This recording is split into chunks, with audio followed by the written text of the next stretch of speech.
Roberto Gil Suart, gracias por estar hoy aquí con nosotros. ¿Cómo estás, Roberto? Buen día, Luis. Muy bien, muchas gracias. Gracias otra vez por la invitación a estar contigo en tu programa. Hace pues ya varios meses platicábamos de un artículo que publicaste en El Financiero. Sí fue en El Financiero, ¿no? Sí, en El Financiero. Cuando pues generabas pues un artículo de crítica, un artículo de análisis, y decías: López Obrador puede ganar la presidencia y no es el peligro para México que se había pensado en algún punto hoy dentro de un marketing electoral, y hay que empezar a pensar en un discurso que confronte a López Obrador y poderle hacer mella en las elecciones, poder alcanzarlo. Lo que yo decía en ese pasó? artículo, Luis, es que en efecto un escenario probable era que ganara la elección presidencial Andrés Manuel López Obrador, lo que hoy parecen indicar la gran mayoría de las encuestas. Y lo que yo decía es que frente a ese escenario, la oposición tendría que plantear una agenda que tratar de rivalizar con Andrés Manuel López Obrador a partir del programa, porque había más indignación que miedo en el país, y que no iba a alcanzar el discurso del peligro para México para poder construir una alternativa. Eso lo decía yo hace más o menos 6 meses, justo en una coyuntura en la que tomé la decisión de salirme del Senado, porque de alguna manera vi que mi partido desafortunadamente no había logrado construir esa alternativa. Este matrimonio con el PRD y Movimiento Ciudadano en el gran frente por México, el frente que formaron estos partidos políticos, no se construyó a partir de un programa, de un programa que claramente se distinguiera de la propuesta de gobierno de Andrés Manuel López Obrador y de incluso las propias características personales de López Obrador. Al final de cuentas, el frente está siendo solamente el acomodo de algunas aspiraciones de personas, liderazgos en lo particular, y ahí están las tensiones. El día de ayer Ricardo Anaya se reúne con el Frente por la Familia y sus socios empiezan a desacreditarlo. Y con toda razón, ¿no? Porque es el problema ideológico. Siempre hubo un problema ideológico en este tema. No aborto, era el pegamento, no era el pegamento del Frente el programa.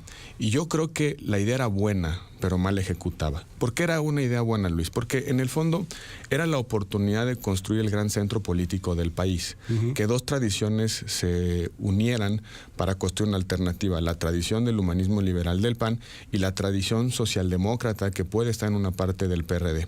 Pero para que ese centro político se construyera era necesario que cada partido levantara sus anclas, que el PAN hiciera una reflexión muy fuerte internamente para repensar su posición con respecto a libertades sociales, por ejemplo.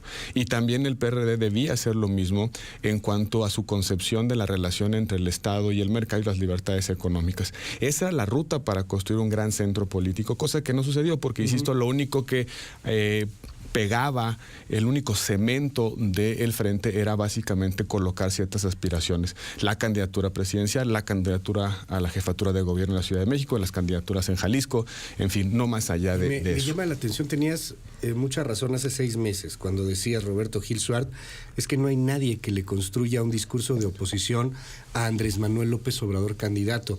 Y no hubo nadie. Lo que hubo fue una pelea que se mantiene hoy vigente por el segundo lugar.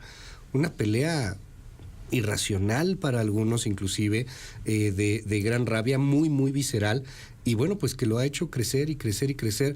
¿Qué pasó? ¿Es una guerra de egos entre todos los partidos? ¿Es una sinrazón? ¿Fue un pacto con Peña Nieto y Andrés Manuel López Obrador para que llegue a la presidencia? ¿Tú cómo lo lees? Porque tú preveías esto hace 6 meses, Roberto. En términos de estrategia electoral, jugarse la semifinal fue muy mala idea. Era muy mala idea. Ajá. ¿Por qué? Porque ya a esas alturas de la elección Andrés Manuel mostraba que tenía un tercio muy sólido. Y lo que había que hacer era concurrir con el mayor número de votos indecisos, de votos que se construyan a partir de la defensa de un modelo que se ha construido durante los últimos 30 años, un modelo que se basa en la democracia política, en la economía abierta de mercado, en la responsabilidad del Estado por el bienestar de los más desaventajados y, por supuesto, también en el Estado de Derecho. En lugar de defender ese proyecto, se jugaron una semifinal y, como en el fútbol, pues en esa semifinal se rompieron 3 rodillas, expulsaron al portero, evidentemente se pelearon en la grada, y cuando llega el momento de jugar la final, pues tienes un equipo maltrecho, tienes un equipo sin tus mejores fichas, sin tus mejores jugadores, sin delantera, sin defensa, sin portero. Es lo que creo que pasó en esta elección. Fue un error de estrategia. Me parece que esta idea de peleamos primero por la segunda posición en las encuestas y luego el tercero me ayuda a ganar al primero, pero al tercero lo golpeé durante toda la campaña, pues difícilmente el incentivo del tercero a crear una concurrencia para hacer al segundo primer lugar, pues prácticamente era un sinsentido, o es un sinsentido. Creo que ahí se cometieron errores de estrategia. Creo que nadie le habló al voto indeciso. No se entendió, Luis, o no se ha entendido que el gran problema del país es la irritación porque las expectativas de los ciudadanos no se están cumpliendo. A México le falta Estado, no le sobra Estado. Un Estado que pueda tener capacidad de respuesta frente a las necesidades habituales de los ciudadanos. Estado que preste educación, salud, que preste seguridad, que garantice un transporte limpio, eficiente, seguro. Un Estado que te provea de banquetas, que no tengas que salir de tu casa con lluvia y que no puedas simplemente llegar limpio a tu trabajo porque no tienes pavimento. En fin, acceso al agua. Hay que reconstruir, desde mi perspectiva, o habría que reconstruir la autoridad, pero sobre todo la presencia del Estado en la vida cotidiana de las personas. Andrés Manuel entendió eso, pero no está ofreciendo una visión de Estado como un conjunto de instituciones que se hacen cargo de las necesidades de las personas, sino el Estado entendido como una voluntad omnipotente de una sola persona. Y es ahí donde el PAN, sobre todo el PAN, tiene una responsabilidad democrática que no puede soslayar.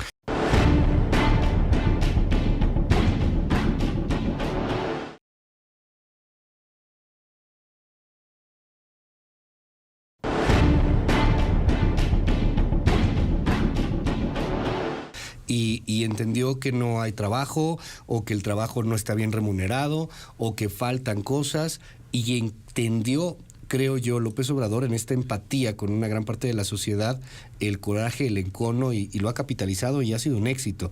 Pero te pregunto, desde esta perspectiva, Roberto Gil Suart, la empatía nunca llegó en el PRI, nunca llegó en el PAN, ni siquiera dentro de sus mismos partidos. Andrés Manuel López Obrador entendió rápido que el enojo estaba motivado por la corrupción y que la falta de expectativas, la falta de satisfacción de las expectativas tiene que ver con la desigualdad, que es una desigualdad más compleja, porque no es desigualdad únicamente de patrimonial o de ingresos. Es una desigualdad porque los privilegios están concentrados en unas cuantas manos, en unas cuantas personas. Y en las eras de las comunicaciones, pues evidentemente la concentración de privilegios es visible y por supuesto genera mayor enojo, mayor irritación y por supuesto frustraciones en buena parte de nuestra sociedad. Eso lo entendió rápido Andrés Manuel. Lo que no ha entendido Andrés Manuel es el cómo. Creo que ahí es donde falla me parece que el diagnóstico puede ser más o menos correcto, pero lo que sí no tiene ningún sentido, por lo menos desde mi perspectiva, es la forma, los instrumentos, las recetas que Andrés Manuel Obrador pone en la mesa para resolver la desigualdad y para sobre todo también resolver el problema del enojo social y combatir la corrupción. Creo que los partidos opositores a Andrés Manuel se confiaron. Creyeron que bastaba con presentarse como la alternativa a Andrés Manuel y eso era suficiente para que la gente los volteara a ver. O más simplista y hasta bufonesco el término, pero así fue pensado, hay que ser francos. Si llegamos al segundo lugar, le ganamos. Por eso, porque pensaban, partieron de la premisa, lo digo como análisis, partieron de la premisa de que el miedo a Andrés Manuel López Obrador iba a ser suficiente para ponerlos a ellos en la final. Y la verdad es que ¿cuál miedo? La verdad es que lo que hoy padece el país es más enojo que cualquier temor a que Andrés Manuel pueda destruir al país. Ayer había una editorial en The Washington Post brutal sobre Andrés Manuel López Obrador. Dice, es el Trump mexicano.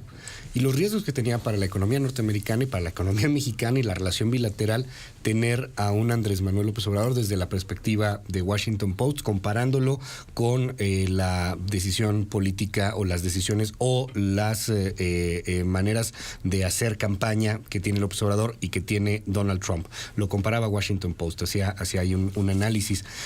Tú nos dices, hay un México muchísimo más fuerte, es un México de instituciones, lo mismo decían allá.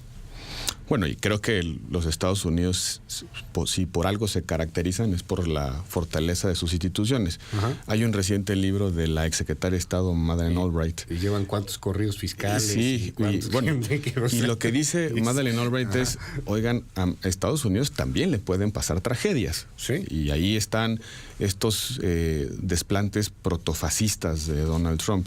Lo que estamos viendo con la crisis migratoria en la frontera con estos niños, los niños enjaulados, como ya se les conoce en el mundo, por cierto. Yo quiero... A lo mejor muchos van a llover ahí tuitazos.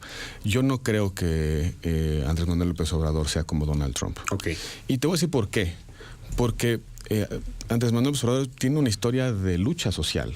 Si algo hay que reconocerle a Andrés Manuel, con todos los defectos que puede tener, es que lleva 30 años en la lucha social. Su liderazgo es auténtico, es genuino. Y creo que tiene un sentido social que no tiene Donald Trump. Espero no equivocarme. Lo que sí es que independientemente de si nos vamos a llevar sorpresas o no nos vamos a llevar sorpresas con una posible presidencia de Andrés Manuel López Obrador, lo que sí tengo claro es que para reducir los riesgos de esas sorpresas hay que tener una oposición vigorosa, vigente, sobre todo determinada, honesta, honorable, que esté no solamente dialogando con el nuevo gobierno, planteándole agendas, planteándole propuestas, corrigiendo lo que se tenga que corregir, sino también señalando lo que está mal. Una oposición como lo fue Acción Nacional durante mucho tiempo, auténticamente democrática, que sea capaz de dialogar, pero también que sea capaz de corregir los excesos y los defectos de un próximo gobierno.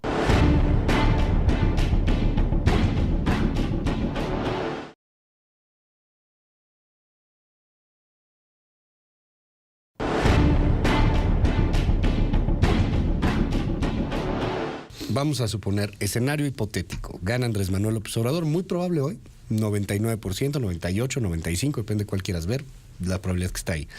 Y se tiene que formar una oposición con partidos que no estaban tan acostumbrados a hacer oposición, que fueron gobierno y que en algún momento quizás se les olvidó el cómo ser una oposición real, una oposición en donde ya no se presta tanto una concertación o una negociación tan sencilla a la que estábamos acostumbrados. Es al final un cambio de régimen también, de acuerdo a lo que apuntan muchos. ¿Cuál es el futuro? ¿Qué pasa? Empecemos con tu partido, con el PAN, con un PAN en donde pues muchas figuras, cuadros relevantes como tú, por ejemplo, han salido. No solamente es un cambio de régimen, también hay que verlo como un recambio de élite política, lo cual hace mucho más complejo el escenario. Las transiciones entre PRI y PAN, pues básicamente implicaban algunos matices, cambios menores en la concepción del Estado, del mercado, de la sociedad, y de alguna manera una base burocrática en el sentido positivo de la expresión, unos cuadros que podían transitar en una u otra formación de gobierno. Yo creo que esto es un cambio un poco más complejo. Por eso se requiere pronto rehabilitar a la oposición. ¿Qué me preocupa o qué nos debe preocupar? Partidos políticos que después de la elección entren a una lucha interna que provoque divisiones internas, que provoquen fracturas internas, que resten tiempo, es decir, que consuman tiempo en la obligación que tienen estos partidos de estar en sus espacios defendiendo sus causas y sobre todo haciendo el control al gobierno, porque esa es una de las responsabilidades que tiene la oposición, la vigilancia y el control al gobierno. Al final de cuentas, en democracia, oposiciones fuertes, sólidas, implican pesos y contrapesos, lo cual es absolutamente deseable en términos de vigencia de libertades. Vamos a suponer que hay una diferencia importante de votos entre un segundo lugar que fuera Ricardo Anaya y un primer lugar que fuera López Obrador. Hay un fracaso electoral. Vemos gobernadores que ya le han volteado bandera a Ricardo Anaya, que dicen voy a votar por Meade, por ejemplo. ¿Cuál es el futuro ahí? ¿A poco Ricardo Anaya se queda? No lo sé. Tendrá que él, después de la elección, pase lo que pase, decidir qué va a hacer, no solamente con respecto al PAN, sino hacia afuera. Pero más allá de la coyuntura de esta elección de Ricardo Anaya y de lo que él decida, el PAN tiene que ponerse de pie rápido. Ganando o perdiendo, lo quiero subrayar, porque lo que siempre ha sido un poco complejo para el PAN es resolver su relación con el gobierno. No solamente con el gobierno del PRI en los años 60, 70, que no queríamos legitimar las elecciones, sino también con los gobiernos del PAN. La tortuosa relación que tuvo el PAN, primero con Vicente Fox y luego con Felipe Calderón. La difícil forma de construir una relación virtuosa con el gobierno de Peña. Primero le firmamos cheques en blanco en el Pacto por México y después lo queremos meter a la cárcel. Te cito, dijiste esquizofrénica. La relación ha sido esquizofrénica. Cuando Anaya empezó a atacar a Peña Nieto, decías, la relación con el gobierno del PAN y de Ricardo Anaya ha sido esquizofrénica. De la mano un día y después a punta de toallazos. En fin, yo creo que una de las cosas que tiene que resolver internamente, ideológica, programática y políticamente el partido es cómo va a ser su relación con un futuro gobierno. El que sea del PAN o sea de otra formación política. Creo también que el PAN tiene que volver a sus orígenes en términos de defensa de libertades, pero también en términos de tradición democrática. Hay miles de panistas que hoy, en este momento, están en las calles pidiendo el voto por los candidatos. Pero hay miles de panistas que se quedaron sin la posibilidad de participar porque les dimos posiciones a partidos políticos, incluso sin tener auténtica representación. Hay lugares donde el PRD y Movimiento Ciudadano no tienen una base de representación, donde sí la tiene el PAN, pero ahí nuestros candidatos no son los panistas. Faltan 10 días para la elección. Creo que lo que le conviene al país son equilibrios. Ojalá el ciudadano asuma que tiene varias boletas y que no necesariamente es buena idea para el país cruzar el mismo emblema en todas las boletas. Que es sano para una democracia pluralista que el presidente de la República tenga controles en el Congreso. Eso que llamamos el voto dividido. Desde 1997 el presidente de la República no ha tenido mayorías absolutas en el Congreso y eso ha sido positivo para el país porque se ha permitido que el pluralismo se mantenga, que la pluralidad enriquezca las posiciones, pero también que haya una oposición que pueda frenar excesos o abusos. Hoy los ciudadanos que nos escuchan deben reflexionar qué tanto poder le dan a unos y a otros, qué tanto poder le van a dar al presidente que ellos escogieron y que están dispuestos a votar por él. Y para eso sirve el Congreso.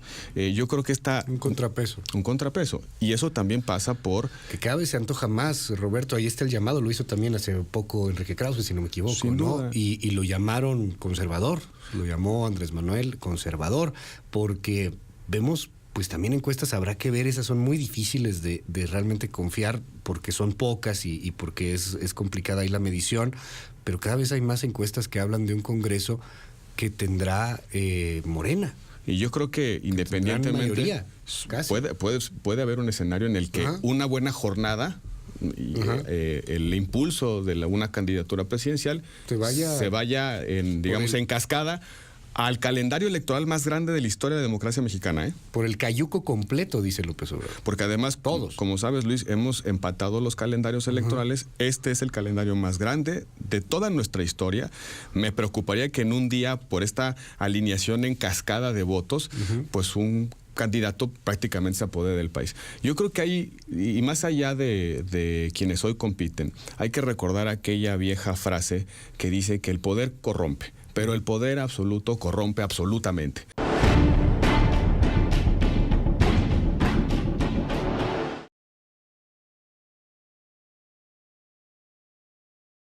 Muchos analistas lo saben muy bien, ya dan como primera fuerza en el Congreso, si es que gana Andrés Manuel López Obrador, la alianza de López Obrador, independientemente de si tenga mayoría o no la tenga, como primera fuerza en el Congreso.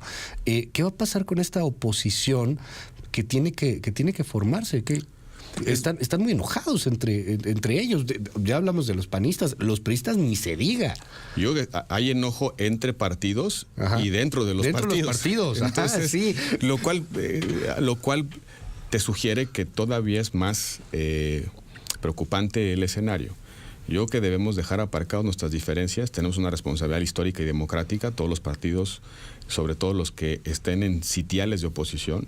Porque mira, Luis, las elecciones no solamente definen a quién gobierna, también definen qué tipo de oposición queremos y cuál es el mandato de la oposición. Es decir, también hay una instrucción del ciudadano en términos de cómo debe comportarse la oposición. Mira, yo creo que si el PAN tiene la responsabilidad de contener, decía Carlos Castillo, Luis, que la función de la oposición es estorbar democráticamente, ¿no? No es obstruir, no es echar a perder, es concurrir, dialogar, pero también evitar que se tomen malas decisiones. Una oposición que dialogue, una oposición que construya bienes públicos, una oposición que por supuesto señale errores, omisiones, que también señale responsabilidades, una oposición que en lugar de contar muertos, como lo hemos vivido en los últimos años, cuente el número de policías que un gobierno pone en la calle. Una oposición que sepa con claridad cuál es su agenda, cuál es su programa y que lo sepa llevar adelante a través de la negociación política. Una oposición que no se venda, una oposición que no intercambie votos por dinero, una oposición que no dé cheques en blanco, una oposición auténticamente democrática, que debate en el Congreso los problemas del país, pero que no tenga miedo a concurrir con el gobierno que sea, en decisiones que generen bienes públicos. ¿Y quién va a encabezar esa oposición? ¿Cómo se van a encabezar esas oposiciones? Más bien, ¿quieres encabezarla? ¿Vas a estar ahí? ¿Sales del retiro? ¿Regresas? Cumplo 5 meses, 5 días del retiro. Ya duró mucho, con razón ya no me aguantan en mi casa. Mira, estar diciendo ahí, yo creo que la responsabilidad de construir diques democráticos es de todos. Ajá. Y con independencia de lo que pasa en la elección. Vamos a suponer que el escenario que hoy pintan las encuestas se confirma. El PAN deberá entrar en un proceso de reflexión interna, que espero no sea de pleito, con 3 grandes objetivos. En primer lugar, claramente definir su narrativa hacia el siglo XXI y sobre todo situarse en la defensa del modelo de democracia liberal, Estado de Derecho, democracia política y pluralismo, responsabilidad del Estado frente a los más desaventajados y, por supuesto, la agenda inevitable del Estado de Derecho. Una narrativa que le haga sentido a la gente, sobre todo a los más jóvenes que los hemos perdido en el camino. En segundo lugar, una reestructura organizacional, estatutaria, para evitar otra vez concentraciones del poder interno en pocas manos. Yo creo que hay que volver a la prohibición absoluta, tajante e indeclinable de que el candidato a la presidencia no puede provenir del dirigente del partido. Es decir, o al revés, el dirigente del partido, quien quiera que sea, no puede concurrir, no puede ser candidato. El presidente del partido no puede ser candidato. O es árbitro o es jugador, pero no se pueden las dos cosas. Yo la primera vez que voté fue en 1997, porque en el 94, si bien estuve en la campaña de Diego, no tenía edad para votar. Nunca he votado por otro partido. ¿Y qué vas a hacer en este 2018? No va a ser la excepción, no va a ser la excepción. ¿Vas a votar por Ricardo Anaya? Por los miles, voy a votar por el PAN. Voy a votar por los miles de candidatos del PAN, por la lucha de miles de ciudadanos que están en el PAN, porque el PAN es mucho más que la coyuntura y con independencia de mis públicas diferencias, el PAN merece la oportunidad de gobernar, merece la oportunidad del aprecio social. A ver, vas a votar por el PAN y te lo pregunté y lo contestaste. ¿Vas a votar por Ricardo Anaya? Y me dijiste, no, voy a votar por el PAN. Voy a votar por el PAN. Pues, ¿cuál es la diferencia? La pregunta está implícita. Las razones. ¿Cuál es la diferencia? Las razones. Los motivos espirituales, como decían los panistas, de votar por uno. La razón por la cual... Pero no votas por Ricardo Anaya, votas por el PAN. Por el PAN. Por el PAN, porque el PAN es mucho más que la coyuntura de una candidatura presidencial. Oye, no, pero eso es... Uno vota por muchas razones. Y lo que importa en ese diálogo interno que media la decisión del voto es justamente por qué estás ahí. Yo no he votado nunca, y es una cosa que lo recordaba hace unos días, nunca he cruzado un emblema distinto a mi partido. No va a ser la primera vez, por más públicas que sean mis diferencias. Iba a votar por Margarita cuando estaba en la boleta. ¿Por qué? Porque me parece que representaba de mejor manera los principios del PAN. Ya no está. Haremos eso, voy a votar por el PAN. No significa, lo aclaro, un respaldo público desde mi retiro al candidato presidencial. ¿Y lo aclaras? Lo aclaro enfáticamente. Claro, lo de nuevo. Es más, ¿no le vas a poner algún dibujito? Ya puedes ponerle dibujitos a la boleta. A lo mejor puedes poner una boleta. Puedes poner por el PAN y es el PAN. Le puedes escribir así, tendría que ser válido. Además ya dice el tribunal que uno puede ahí jugar con los símbolos. Entonces voy a votar por el PAN. Y a eso lo dejo muy claro. No significa, y lo aclaro, Luis, una decisión de respaldo público a la candidatura de Ricardo Anaya. ¿Por qué? Porque creo que nos quedó a deber. ¿Todavía hay PAN con Ricardo Anaya hoy? Hay PAN para mucho tiempo. El PAN es una institución centenaria, Y yo creo que se requiere de mucho más para echarla a perder, Yo creo que el PAN es mucho más fuerte que ciertas coyunturas. Hay PAN para adelante. Hay muchos panistas que van a estar en la lucha siempre, Hay que ir al país y ver al panismo de a pie, Este panismo que extraña la democracia interna, que extraña el debate interno, que extraña la definición programática de principios del PAN, y no es únicamente una candidatura lo que define la historia, la tradición y por supuesto el futuro del PAN. Gracias, Roberto Gil Suart. Luis, como siempre, muchísimas gracias. Por estar aquí con nosotros.